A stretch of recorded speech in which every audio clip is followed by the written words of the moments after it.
All right, welcome back to a brand new episode of the Liz Wheeler Show. Has Congresswoman Ilhan Omar, a member of the squad, been caught in a pay-to-play scheme fraud? Now listen, they say imitation is the sincerest form of flattery.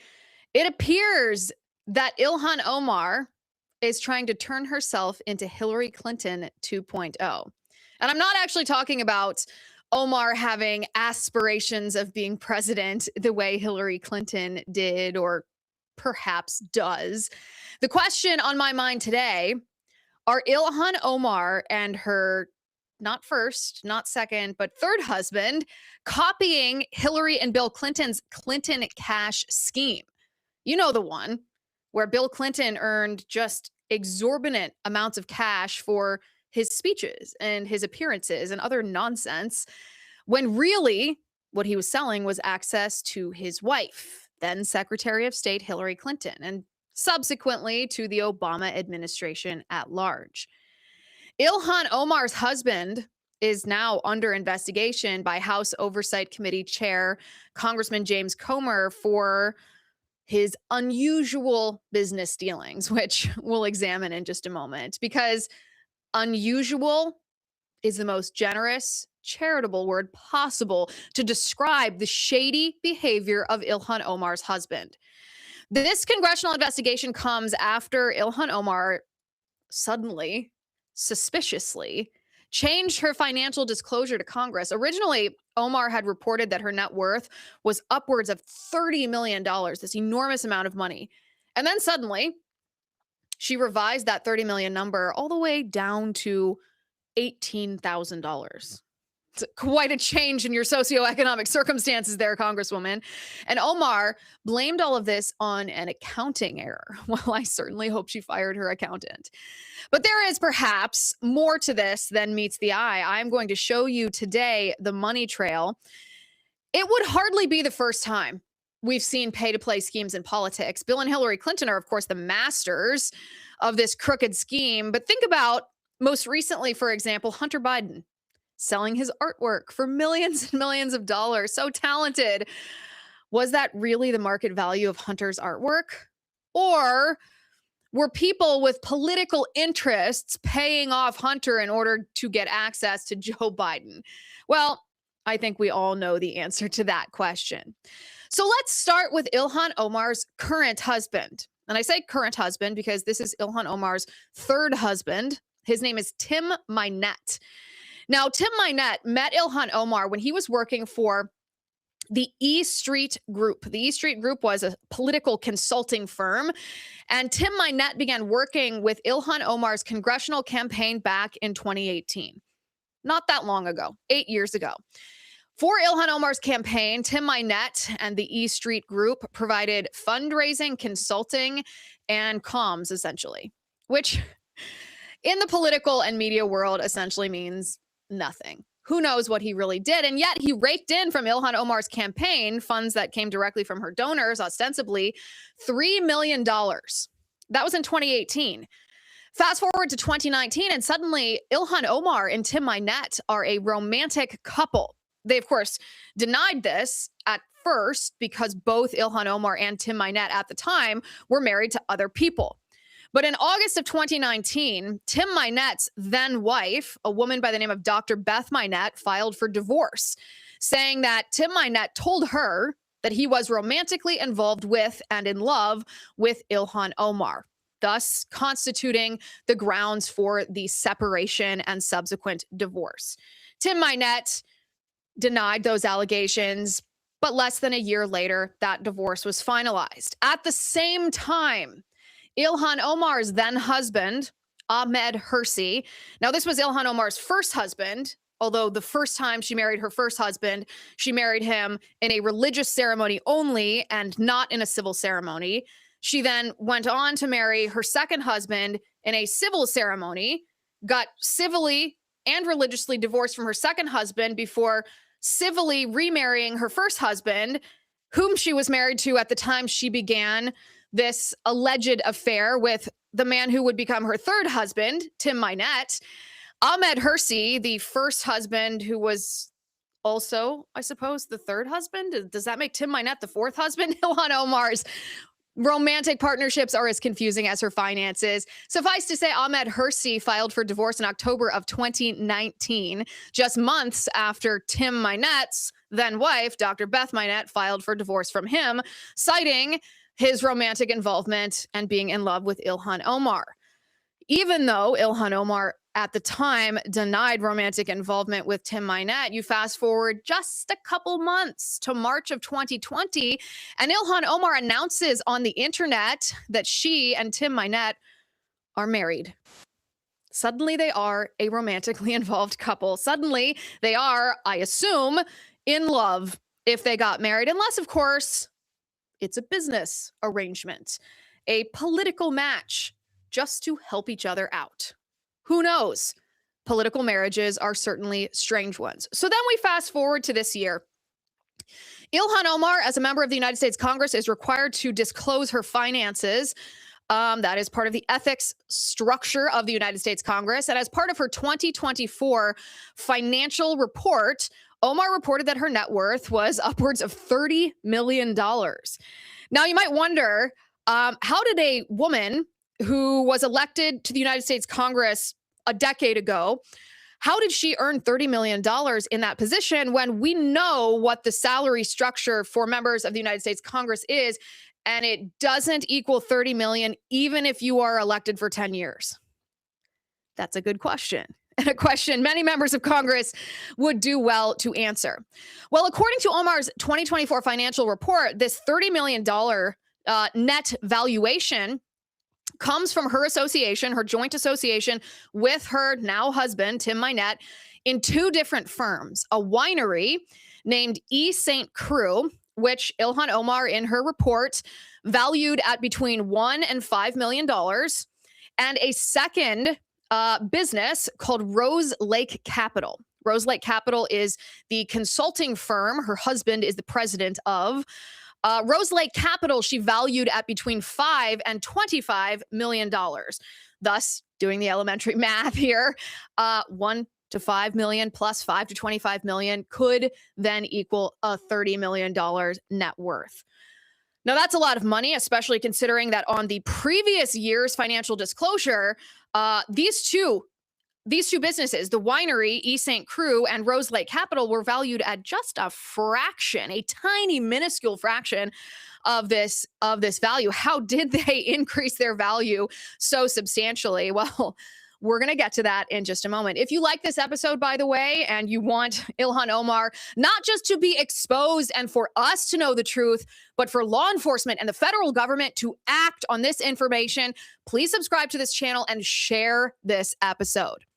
So after Ilhan Omar submitted this 2024 financial report that said her net worth was $30 million, leaving in most of our minds the question, how on earth did Ilhan Omar accumulate $30 million so quickly?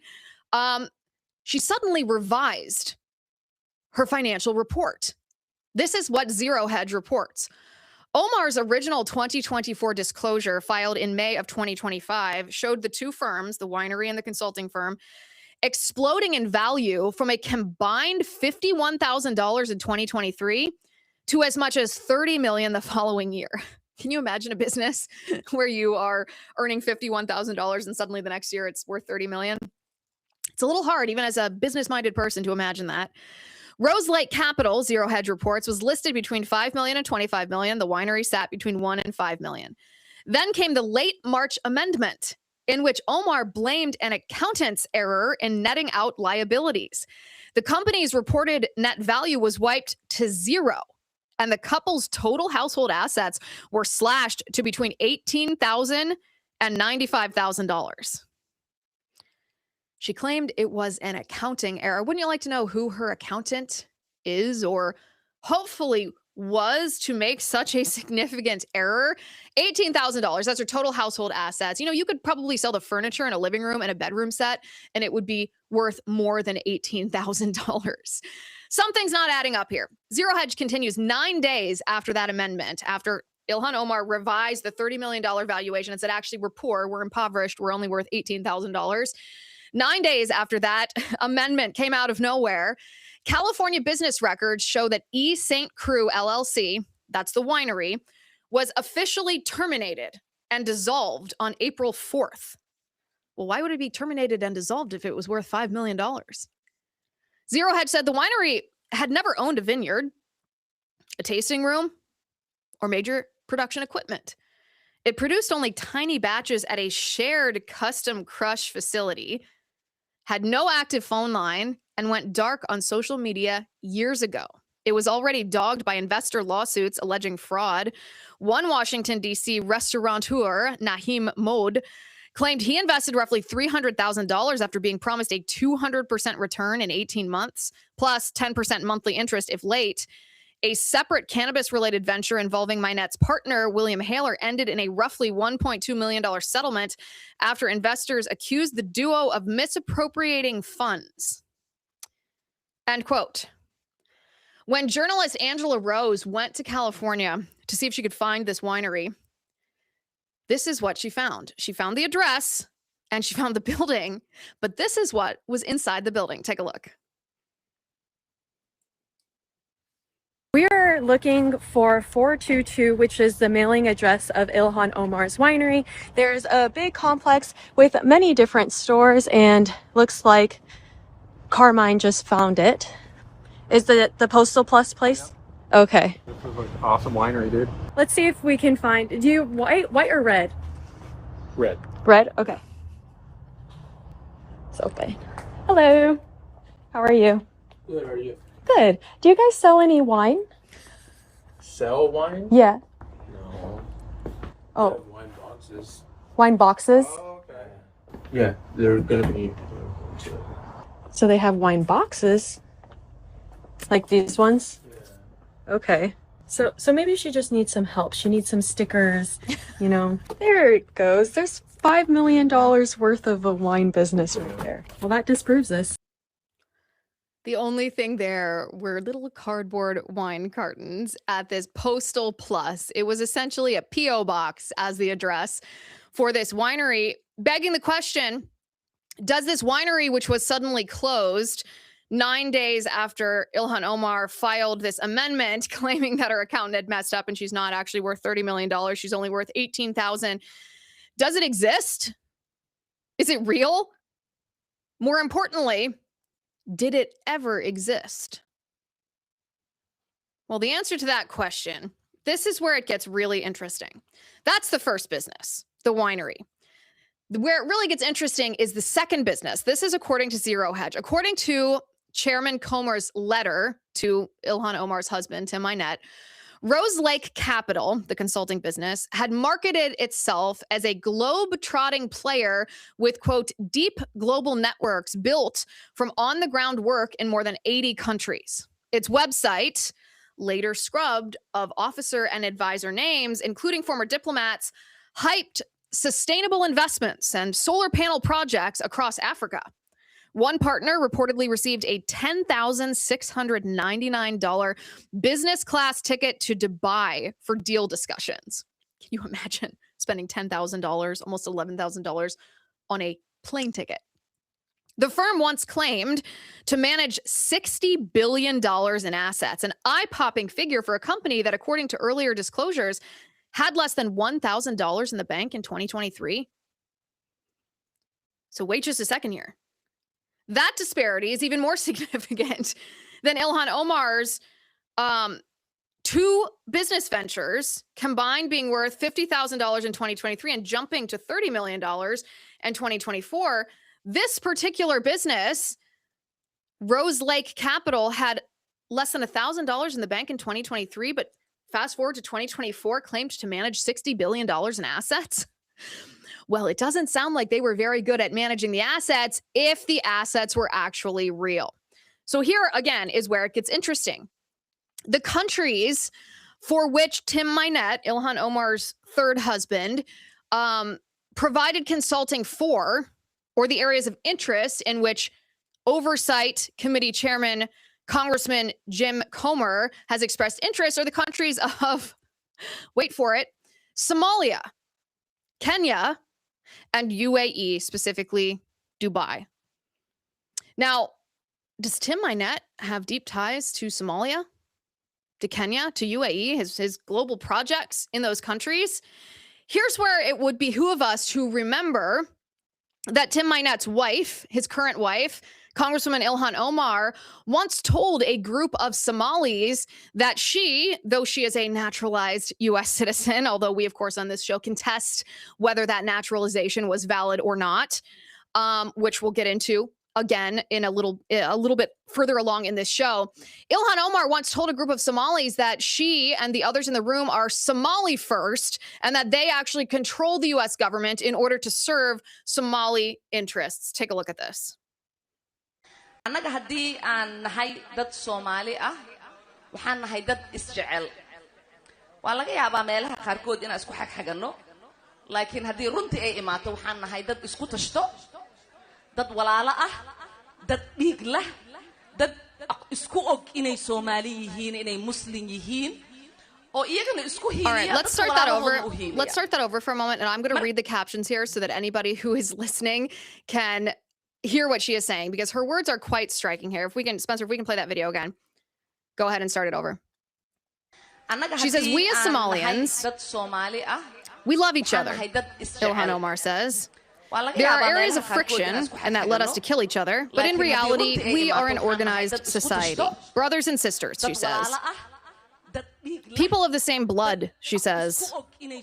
People who know that they are Somalians first, Muslims second, who protect one another, come to each other's aid and to the aid of other Muslims too. A couple of days ago, we heard some people who call themselves Somaliland, says Ilhan Omar, or claim to be Somalis, have signed an MOU with Ethiopia to access to see.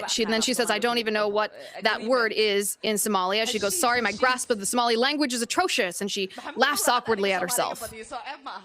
What a shame, she says. Again, more uncomfortable laughter. She said, many Somalians have personally called me to encourage me to speak to the U.S. government about this, to thwart this sea access agreement and to help Somalia. They wanted to know what the U.S. government could do. My answer to Somalians was that the U.S. government will only do what Somalians in the U.S. tell them to do. They will do what we want and nothing else. They must follow our orders. We Somalians must have that confidence in ourselves that we call the shots. We live in the U.S., pay taxes in the U.S. This U.S. is a country where one of your daughters is in Congress. She said, for as long as I'm in Congress, Somalia will never be in danger. The U.S. would not dare to support anyone against Somalia to steal our land or ocean. Sleep in comfort knowing I'm here to protect the interests of Somalia from inside the U.S. system, Ilhan Omar says. The woman you sent to Congress is working day and night to protect your interests. She knows your plight and that of Somalia. I am concerned about Somalia as you guys are. Together, we will protect the interests of Somalia, Ilhan Omar says. Those are her words, not mine.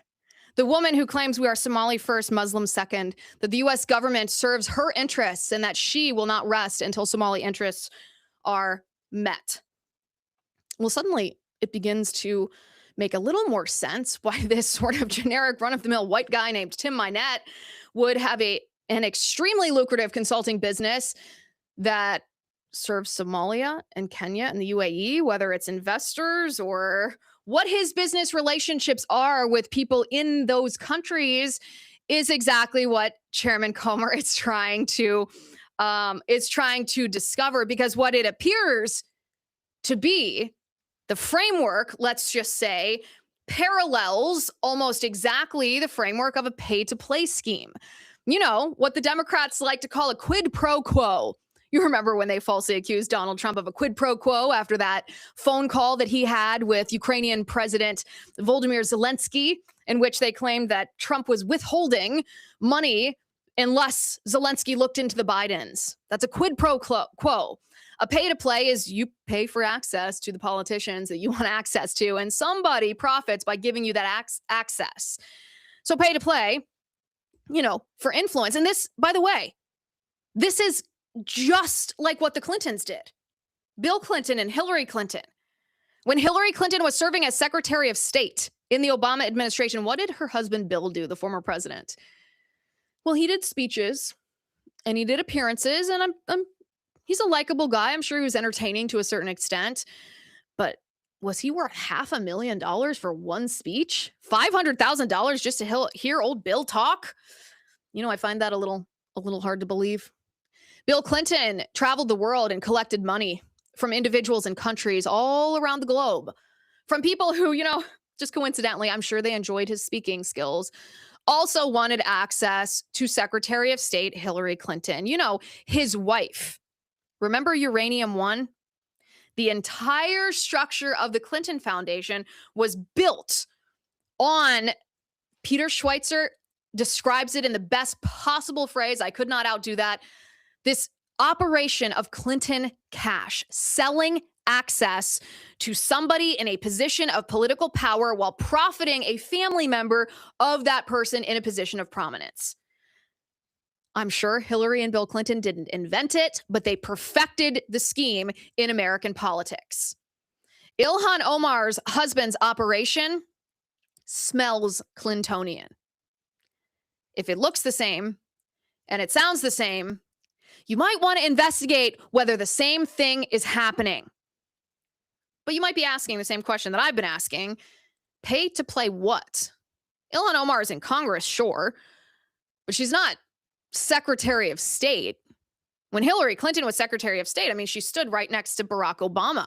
Some people say that Barack Obama was even intimidated of Hillary Clinton because, she was supposed to be president and he wasn't.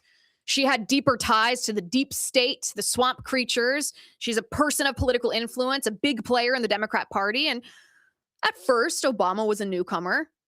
Hillary Clinton had a lot of power, a lot of influence, a lot of sway in the Obama administration. But what does Ilhan Omar have? Yes, she's a member of the U.S. Congress. And yes, she's on the Foreign Affairs Committee and associated with that. But pay to play what? Well, let's speculate here for a moment. We don't know the exact answer to that question yet. What we know is Omar vowed to represent the interests of Somalia first. She said, "We are Somali first, Muslims second." We know that Ilhan Omar, as a member of Congress, vowed to control the U.S. government to serve her people's interests.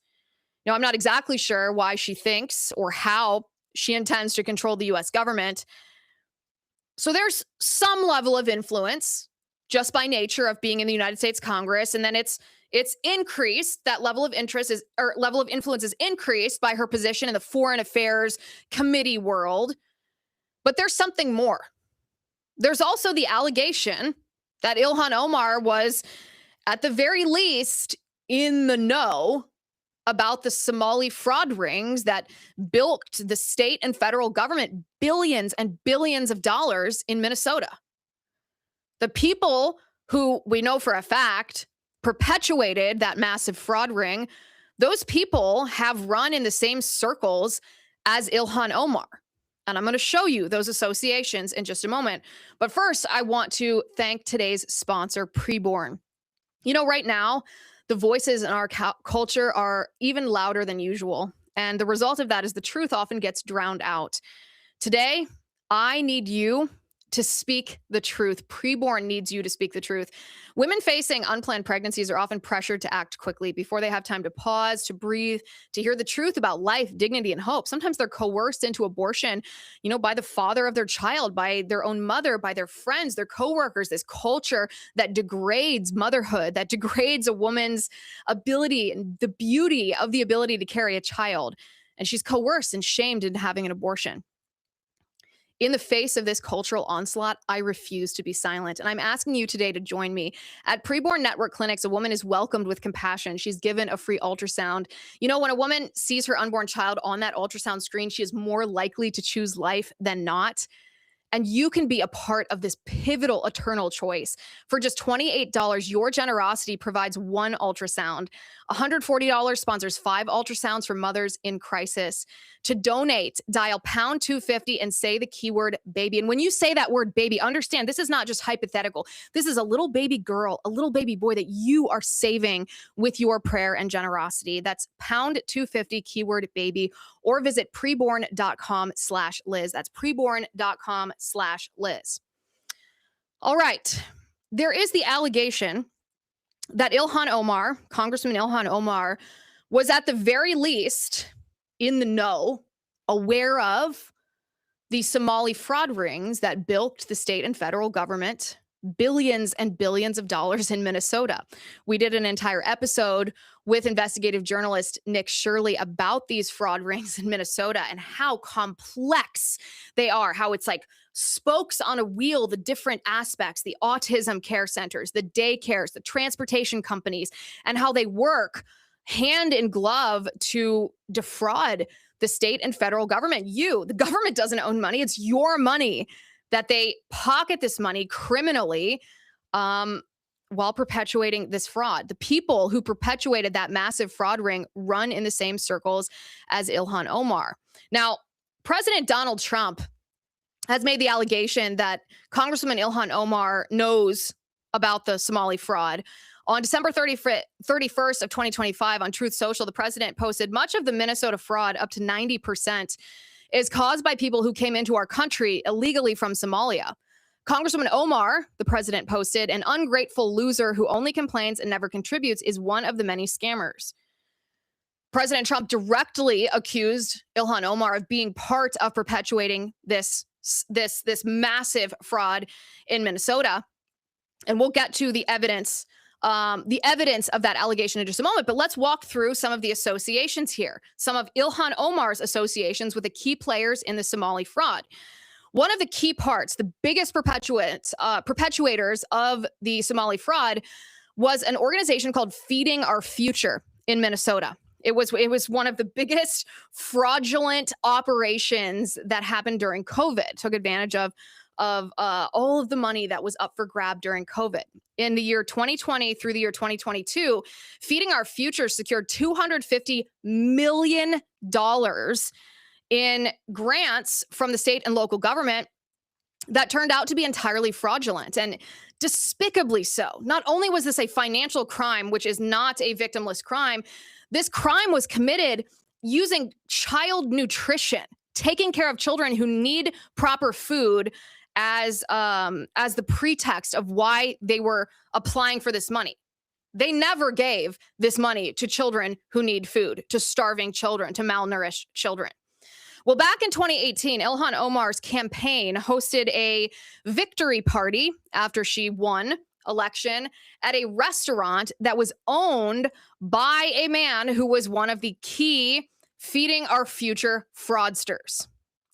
This wasn't a coincidence. It wasn't just the fact that Ilhan Omar lived in the same city as this man or that liked the kind of food that this man served. Ilhan Omar specifically was acquainted with the owner of this restaurant, which is why she hosted her 2018 campaign victory party at his restaurant. Again, he was a key Feeding Our Future fraudster.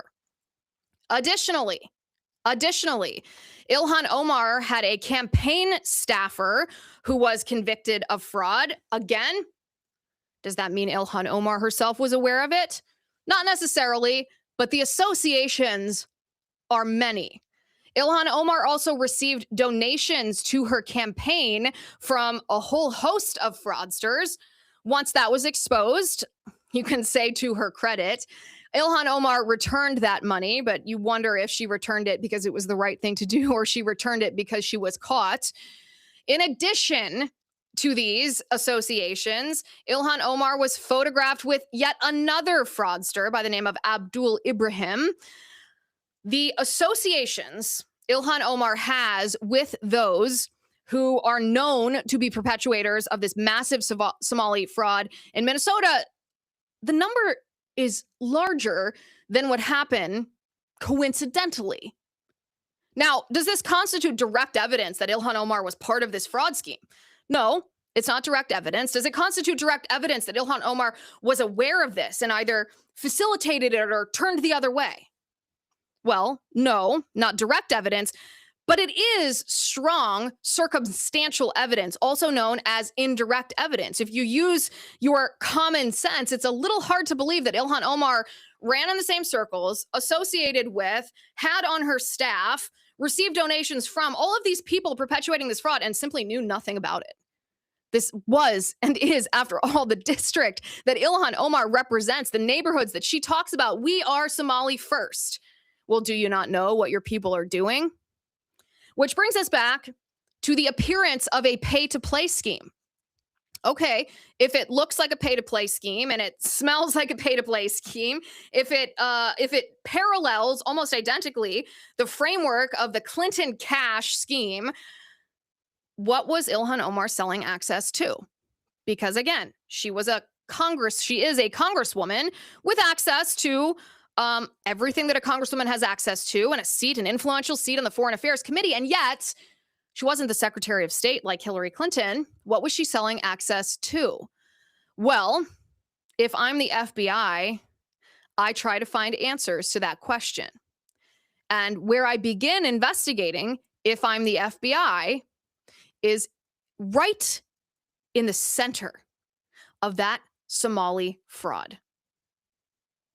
Because think about what Tim Minette, Ilhan Omar's current husband, her third husband, though fourth time married, because she married her first husband twice, 2 different times, his so-called consulting business, which claims to have a footprint, a global footprint, a network in 80 different countries, but a specific concentration in countries he has no personal association with, but his wife does, such as Somalia, where his wife is from and where she claims her allegiance first lies. And suddenly, after his marriage to her, his net worth increases up to $30 million, although suddenly disappears because, you know, your accountant, who hasn't had that problem before? And his firm, his consulting firm, increases. That's actually the underpinning of this vast increase in wealth that suddenly disappeared. But before it disappeared, the vast increase was this sudden increase in the amount of money that he was making at Lake Capital.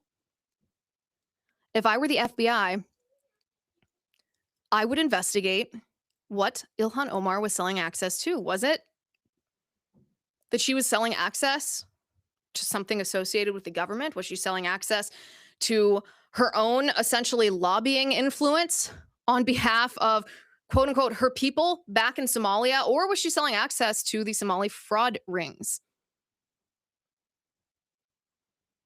If I'm Chairman Comer, if I'm the FBI, that is where I begin my investigation. Now, listen, Ilhan Omar, by the way, much needed note here. Ilhan Omar is not a new player in fraudulent schemes. In fact, she's kind of experienced in them. Ilhan Omar, again, is married to Tim Minette now, as of March of 2020. Before that, she was married to her first husband, but for the second time. Before that, she was married to her second husband for the first time. And that second husband, it has been alleged, was her brother. Her second husband, it has been alleged, was her brother, whom she married civilly because she wasn't actually civilly married to her first husband at the time, even if she was religiously married to him. That second husband needed a green card. That second husband, whom many allege, with significant substantiating evidence that he was her brother, needed residency in the United States, and Ilhan Omar married him, ostensibly committing immigration fraud in order to secure his residency in the United States. There is significant evidence of this. And we know from top-level government officials in the United States government that Ilhan Omar is under investigation for immigration fraud, although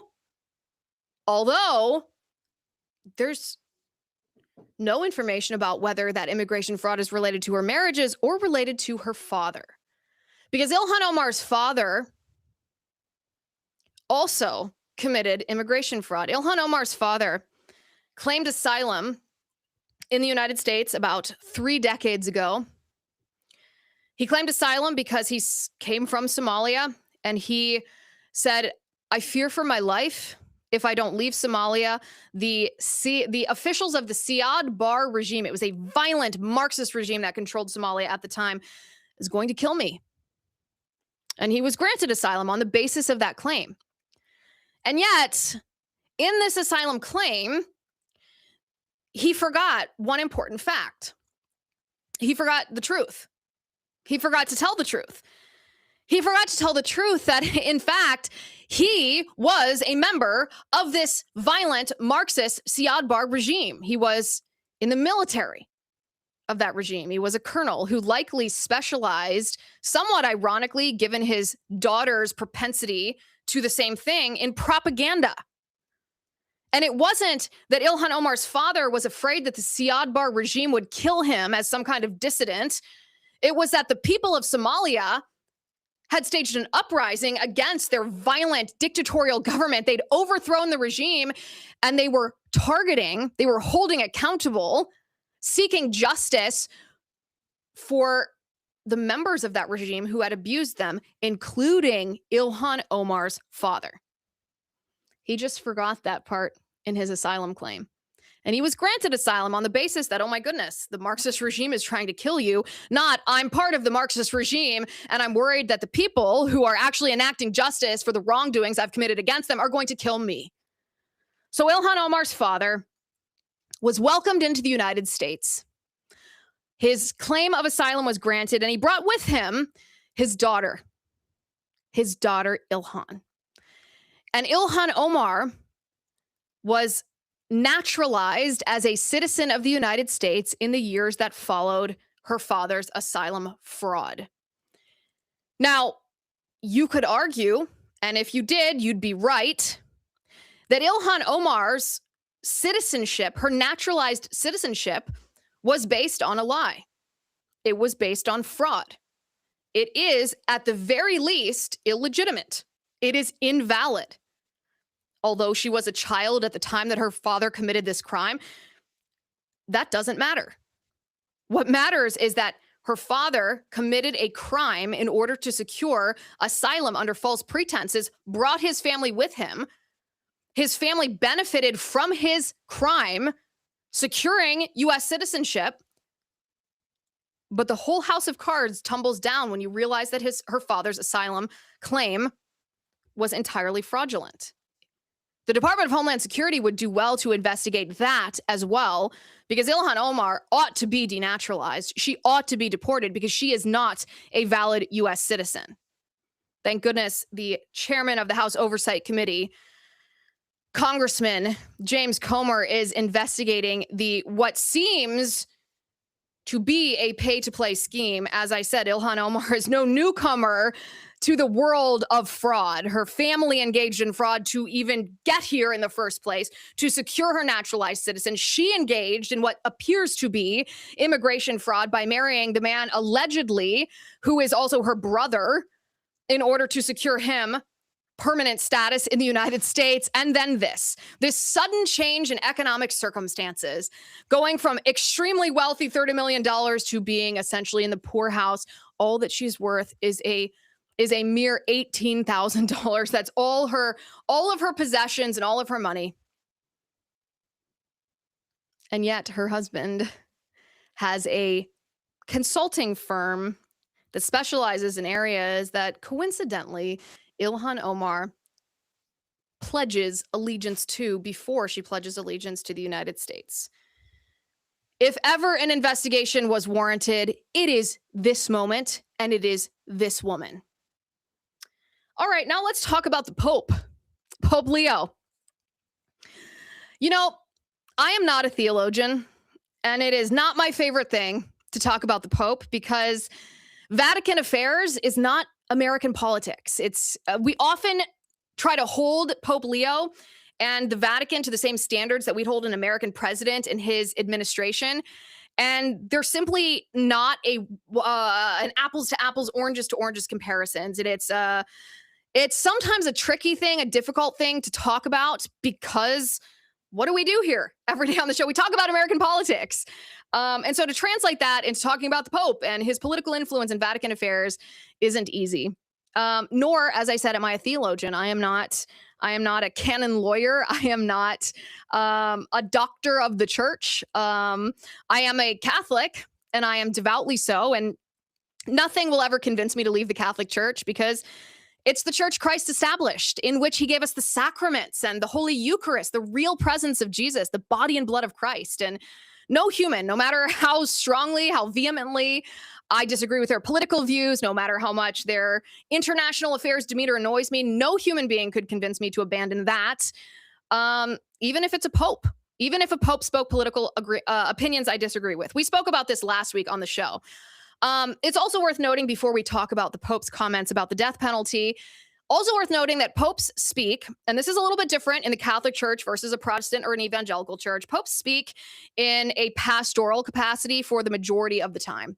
And when a pope speaks in a pastoral capacity, we as Catholics are certainly called to listen, to give deference to give the benefit of the doubt to try to glean any wisdom that we can from the Pope's pastoral comments. But that is very different from a Pope speaking infallibly. There is a misconception among many evangelicals and Protestants, and even among some Catholics, that when the Pope speaks, it is infallible, that you must believe, you must agree, that it cannot be argued with. And that's not true. Popes generally speak in their pastoral capacity. Rarely they issue an infallible statement. And when they do issue an infallible statement, it is not the invention or the creation of a new doctrine. It is simply the acknowledgement of a doctrine that has existed for a long time, that is under some kind of challenge. And the Pope is just saying, this is what the church has always believed, period. Now, all that being said, Pope Leo recently spoke against the death penalty, and his comments on capital punishment sparked a firestorm among Christians, Catholics and non-Catholics. And again, I'm not a theologian, and I'm not going to pretend to be, so bear with me, but I will do my best to untangle this and share my understanding of what Pope Leo has said. These are the comments that the Pope made about capital punishment and the death penalty. Take a look. The Church teaches that the death penalty is inadmissible because it is an attack on the inviolability and dignity of the person.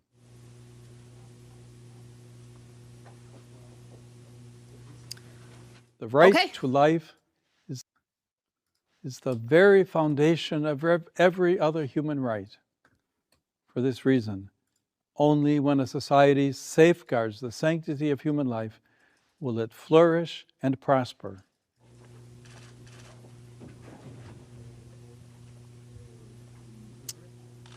Effective systems of detention can be and have been developed that protect citizens, while at the same time do not completely deprive those who are guilty of the possibility of redemption. All right, we can stop there. Now, this is again sparked a firestorm among Christians, both Catholic and non-Catholic, because many Christians make the argument that the death penalty or capital punishment is biblical. And there is, of course, in the Bible evidence of that position. There's no argument there. But the point that I want to make today is twofold. First of all, Cardinal Ratzinger, who would later become Pope Benedict, whom many Catholics consider to be a very traditional pope, a very conservative pope. Cardinal Ratzinger, before he was Pope, once wrote a document about how to disagree with the Pope and on which topics Catholics are permitted to disagree with the Pope. And this is what he wrote. Ratzinger wrote, "Not all moral issues have the same weight as abortion and euthanasia. For example, if a Catholic were to be at odds with the Holy Father on the application of capital punishment or on the decision to wage war, he would not for that reason be considered unworthy to present himself to receive Holy Communion. While the Church exhorts civil authorities to seek peace, not war, and to exercise discretion and mercy in imposing punishment on criminals, it may still be permissible to take up arms to repel an aggressor or to have recourse to capital punishment. There may be a legitimate diversity of opinion, even among Catholics, about waging war and applying the death penalty, but not, however, with regard to abortion and euthanasia." That was Pope Benedict when he was Cardinal Ratzinger. Now, that's pretty clear. There are certain things moral issues in the Catholic Church where there cannot be a diversity of opinion. You cannot be a Catholic in good standing, present yourself for Holy Communion while supporting or participating in abortion or euthanasia. But you can have a different prudential judgment about the decision to wage war. Even applying just war theory, there can be legitimate differences in your judgment about whether those elements that make up a just war exist in a certain military circumstance, or whether capital punishment is proper or improper, a prudent or imprudent, a just or unjust political opinion. Now, all that being said, you can disagree with the Pope on his position on capital punishment, but I have to tell you, and I know that this is a very unpopular opinion on the right, I actually agree with the Pope on capital punishment. Maybe not, maybe I wouldn't present it in the same way that the Pope did, but the reason that I don't support capital punishment in the United States, by and large, is because there's too many errors that are committed in this process. The idea of capital punishment being just would entail that the U.S. government, which is run by human beings who are inherently flawed, we all are, make no mistakes. Our justice system is actually constructed so that more guilty people walk free so that innocent people are not incarcerated or put to death. And that has not been the experience with capital punishment, with the death penalty in the United States. Since 1973, which is the modern death penalty era, there have been over 202 death row inmates who have been exonerated after being convicted. So they were convicted, sentenced to death, and after they served time on death row, thank goodness, before they were actually executed, they were exonerated. That is an inexcusable error rate in our justice system. Especially when you think about the total number of people who've been executed since the 1970s, it's 1,661 people. So for every 8 people that have been executed on death row, 1 death row inmate was exonerated. That is an extremely high error rate for death row convictions. That's obviously a 10% error rate. There are, according to many studies and analyses, 21 people who actually were executed who were considered likely innocent. It's a little bit difficult to prove that because there isn't post-execution analysis or an appeals process, but based on the evidence that's been examined by these groups and organizations, 21 people who have been executed since the modern death penalty was instituted are considered likely innocent. So that's simply too many errors for me to support a system like that, especially because, and this is significant, our prisons hold convicts without escape. We don't live in some bygone era where the only way to protect a society from a killer was to kill them because there were jailbreaks and escapes and all that kind of thing. Our prison systems are you can have confidence that someone sentenced to our maximum security prison systems are going to remain in those maximum security prison systems. Additionally, the death penalty costs a lot more than housing an inmate for life without the possibility for parole. In fact, the death penalty costs anywhere between 2.5 and 5 times more money, sometimes $1 million to $3 million more per inmate. And in the state of Indiana, it's like 8 times more. So it's not exactly a fiscally conservative option either. It's also not a deterrent. People don't stop committing these capital crimes because they are afraid of the death penalty. So all of these arguments in favor of the death penalty, for me, fall apart, although I acknowledge that there are instances in the Bible that call for capital punishment. I'm not sure that our government, our system of government, has constructed a justice system that is worthy of applying that punishment because it is too rife with corruption and error. And that brings us to the religious part of the death penalty. The religious part of the death penalty that is difficult for me to conceptualize is if someone commits a capital crime, say murder, that obviously puts them in a state of what Catholics would call mortal sin or deadly sin. It separates them from Christ. When you are in a state of separation from Christ, then you can somewhat assume as a Christian, based on what the Bible teaches us and what the church teaches us, that you are on the road to eternal damnation. And I do not want the United States government to play a role in ensuring that eternal damnation. I know that it's easy to sit here and think of heinous crimes and think, oh, that person deserves hell in all eternity, but we actually shouldn't desire that for anybody. We should desire that those people turn to Christ, that they ask for forgiveness, that they are redeemed by the blood of the cross. We should not desire for anyone, no matter how horrible that they are, that they suffer eternal hellfire. And so when the U.S. government makes that decision, it is essentially the U.S. government playing God, saying we are going to deprive you of any further opportunity for redemption. It is essentially a position of no mercy. again, I understand the argument that in times past, there was certainly an argument for the death penalty if there was no other way to protect society from people who are committing heinous crimes. But in this day and age, that argument is simply not an argument anymore. We no longer have that issue. So from the religious sense, I understand giving someone, and there's many examples of this, by the way, there's whole ministries dedicated to the conversion of death row inmates. There's many examples of people who have served on death row who do convert to Christianity, who do accept Jesus Christ, who ask for forgiveness of their sins. And we hope then are deprived of eternal hellfire because they have received this redemption in Christ. Again, I am no theologian here, and I'm not going to pretend to be a church doctor and to be able to dissect the dogma of the church in as much detail as you would get from, a Catholic apologist or a theology professor.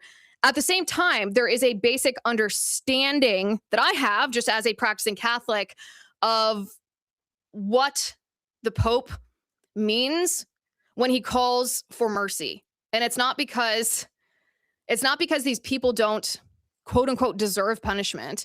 It's not because they will not face justice from Christ. It's not because we want to be soft on crime. I have no idea where the Pope stands on our criminal justice system, but I think we have an under-incarceration problem, not an over-incarceration problem. I am by no means soft on crime. And yet the problems with the death penalty, I do, in a sense, agree with Pope Leo on this. And that's the analysis. That's my contribution to this controversy that the Pope caused with his comments. There is always a political aspect to everything, and the Pope has tremendous political influence, but there's also a religious element to what he says that cannot simply be dissected the way that we dissect our politics, left versus right. He's coming at it from secret option number 3, this idea of, hey, we want to give people the opportunity for redemption because he is in the business of saving souls. And I think when we understand that perspective, the comments make more sense, even from a political standpoint. All right.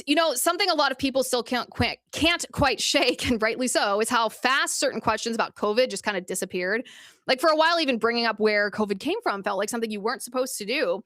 That's really what the cover up on Blaze gets into: the science, the politics, the pressure behind the story that we all heard. And now the final episode 6 is out, and it's where everything comes together.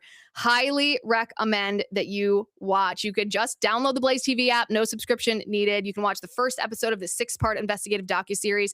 If you love it and watch more, want to watch more, you can head over to FauciCoverup.com/Liz. Use code LABLEAK for $40 off a full subscription. That is FauciCoverup.com/Liz, and use code LABLEAK for $40 off. All right, make sure you're subscribed to this show, please. That's youtube.com/Liz Wheeler, x.com/Liz_Wheeler, and on Spotify, we are The Liz Wheeler Show. You can find us just by searching The Liz Wheeler Show. And if you would, give us a 5-star review over there when you are subscribing. Thank you for watching today. Thank you for listening. I'm Liz Wheeler. This is The Liz Wheeler Show.